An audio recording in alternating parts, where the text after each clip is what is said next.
All right, guys, so old girl is torn apart. We need to make some upgrades if we want to keep up with those guys in the no time racing street style class. That class is pretty fast. So you've got guys like James Tall and the 2JZ 240 that actually won it. Those guys are running in the so 30 pounds of boost is not going to cut it. So one of the things that is a major restriction, or was a major restriction in my system here, was the intercooler. Okay, so let's go over here. We have a new intercooler. So here's the old intercooler. This is a Mishimoto R-line intercooler. Very good intercooler. So I've never really had like any issues with that intercooler, other than getting to the point now where I'm trying to make more power, and it's just like I wasn't sure what the restriction was. I didn't know if it was the turbo. I didn't know if it was the intercooler. I just didn't know. So I started doing a lot of research, and I looked up this intercooler specifically. And I have to give credit to Mishimoto. They did their research on this and they did their testing, okay? The inlets and outlets are 3-inch. It's a 4-inch wide intercooler. And I think it's 17 this way and 24 this way. I'm not 100% sure, but this particular intercooler, if you look on their website, it says, if you read like all the way down, it says that it's good for 30 PSI. So what's funny is no matter how much I turned the, the wastegate up, no matter how much I turned the duty cycle on the wastegate, I could not make more than 30 pounds of boost. It just wouldn't. I put bigger springs in it.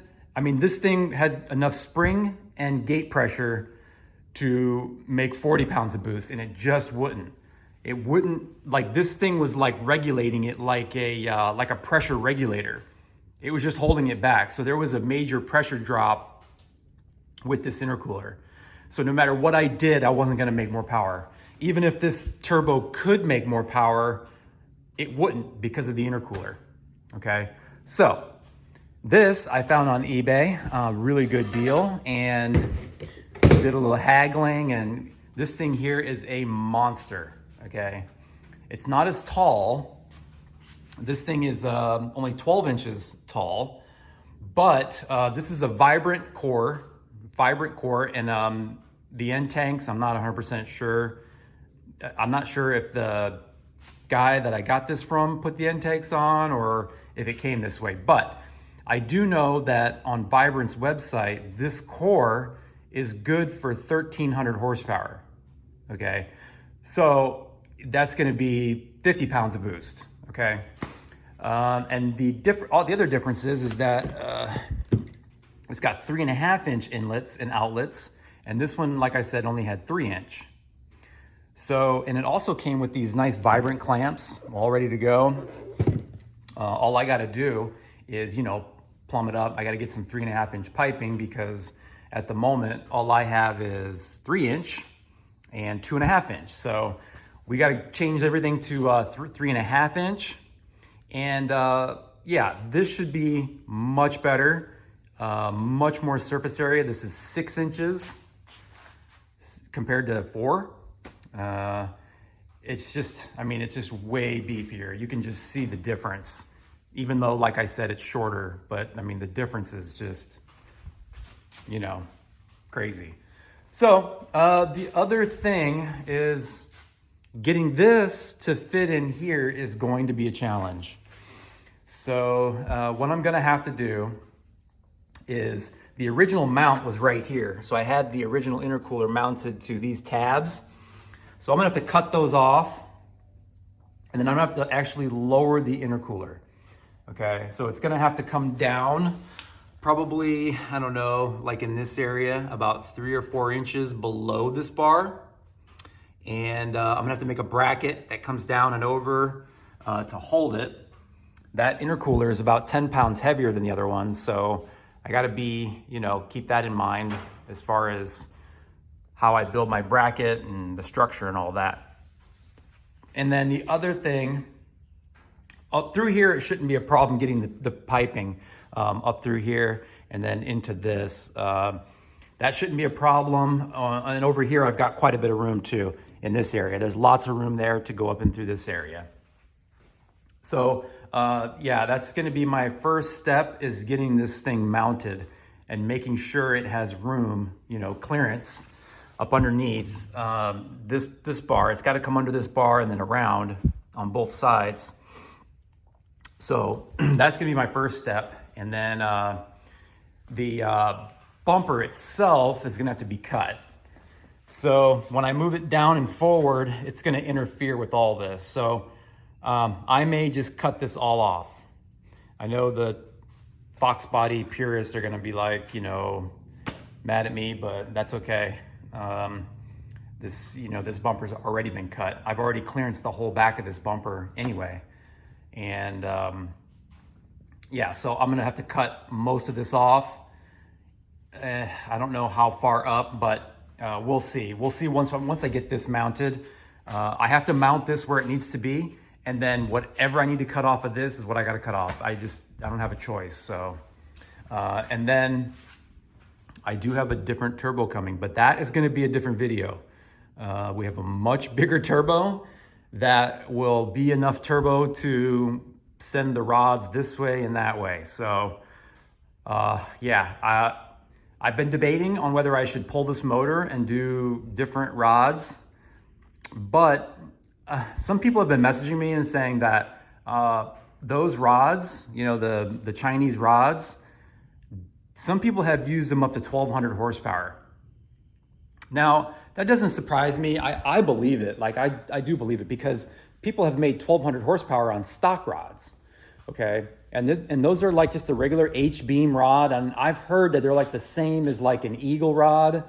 They're like made in the same factory. I don't know. I honestly don't know. But what I do know is that so far it's so good. I mean, they've been flawless for me. My oil pressure's been great. I mean, there's been no issues whatsoever. Okay, so we got a little mock-up action going on here. This is pretty much the way it's gonna go. I went ahead and cut all the tabs off of the bar with the old mounts on it. And this is pretty much where I want it. It's just a few inches below the bar. It's still not too low to where, you know, it's, let's see if I got a tape measure. You know, we're still 7.5 inches above the ground. So it's not like I'm gonna run into any issues, you know, pulling up onto the trailer or anything like that with it hanging so low. And we're definitely still higher than the K-member. So if this car ever came back down off a wheelie, it would hit the K-member first and not the intercooler. So I think that's pretty much where I'm gonna mount it. Yeah, well, I did test fit the bumper, and this part of the bumper, okay, this whole section, it comes and intersects the intercooler right here. So I have to cut all that out. No choice, I have to cut it out. And I think that, I mean, it's not gonna look the best, it's gonna look a little crazy, but I'm gonna actually get more airflow to it than before, because before, this intercooler was basically mounted directly behind this, right? This, you know, wow, this thing's really dirty, all the bugs on it. But it was mounted directly behind this, so it got zero airflow, like hardly any. So this is gonna be definitely more in the path of air than that one is. And I do have some other things in mind that I might like to do. I was actually thinking of, I got this leftover, this might be a crazy idea, but I have this leftover copper tubing from an AC job I was working on. And I was thinking of taking and wrapping this tubing, you know, like an S shape back and forth here, and then connect it to my nitrous, like the purge part of the nitrous. So, you know, when you purge the nitrous, instead of just purging it to the atmosphere, purge it into the intercooler. It's going to cool the intercooler down, you know, right before your pass, you know, as you're coming out of the burnout box and you're purging, it's purging through the intercooler. So I don't know how much that would help. It may warm back up really quickly, but I mean, it wouldn't really be that much extra weight or complexity, because it would just be coming off of the, you know, the purge. I don't have a purge, but just add a purge solenoid and run a line over to one of these, and I'll solder a fitting on it, and then just pinch the other end. You know, you can pinch the other end and then solder it so it doesn't come out. And yeah, drill a whole bunch of holes. I mean, that would be the hardest part, is drilling a bunch of holes that point, you know, that way. And we'll kind of like freeze the intercooler right before your pass. I don't know how much it would help. I honestly don't know. It was an idea I had floating around in my head. It literally wouldn't cost me anything, because I have all the fittings I need. You know, I've got a bunch of fittings for nitrous, and I would just have to come up with some kind of a fitting to solder onto the end of that copper tubing. You know, and yeah, I think that would work, but you know, it's just an idea I had floating around in my head. Let me know what you guys think of that idea. I know other people have done that. This is not something like brand new. I know people have used their nitrous to cool off the intercooler. But okay, let me see if I can fabricate a little bracket to get this to hold on, and then we'll have to come up with something else to attach it to the top. All right, guys, so here's what I have so far. I think it looks pretty good. I had this tube laying around, and I just added some tabs on the end and kind of clamped the tubing around it, welded it, and yeah, I have a nice crossbar there that I can attach the intercooler to. So I'm probably gonna see if I can come up on the side here. I think that would be structurally better and keep the whole thing from moving around. Just get a couple straps of aluminum and then put a tab on here that I could bolt it to. So yeah, I think that would work good. And I'm just gonna go ahead and delete this piece that comes out through the front. There's really, I mean, I can keep it, but there's really no reason for it. You know, I know it kind of connects this side to this side, but I've already done that with this bar, and it kind of just holds the bumper. I mean, it doesn't really even do that. So I'm thinking of deleting that, but we'll see.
Somebody learned how to weld aluminum. Did much better than I normally do on aluminum. So anyway, you guys kind of get the idea of what's going on here. These little tabs are gonna be, another tab's gonna come off of here, and that's how it's gonna connect. And then I'm thinking that I'm gonna have to go ahead and just make something off of here down to the bottom. I don't feel comfortable with just having that hold on to the intercooler by itself. So that won't be that big of a deal. It'll just be one more tab. I'll come off of here with a tab. So I've got a bunch of little leftover pieces, just something like this. And obviously not with that pointy part on it, but you know, kind of like that. A little tab, and then attach it to this bar with a little strap or something to stabilize the bottom. And then I'll feel more comfortable. And then along with that, and then you'll have the intercooler tubing itself also holding it. So I think it'll work out good, and it's not gonna go anywhere. So anyway, this video is getting long and I'm gonna leave it there. You guys kind of get the idea of what I did and what's going on and how this is gonna work. So the next video, we'll show, maybe I'll do some more intercooler piping. I know I did another video on intercooler piping, but I'm welding aluminum much better now. So it might be a better video than it was before. So yeah, we'll revisit that. Like I said, I ordered some 3.5 inch tubing that we have to go up in here and around, and I got to take my time and make sure everything looks good. You can see this is my welding, aluminum welding last year. Really bad. So yeah, I've definitely improved upon that, and I am sure I can make the aesthetics of the tubing look much better. But anyway, that's gonna do it for this video, guys. I hope you enjoyed it, and I'll check y'all later.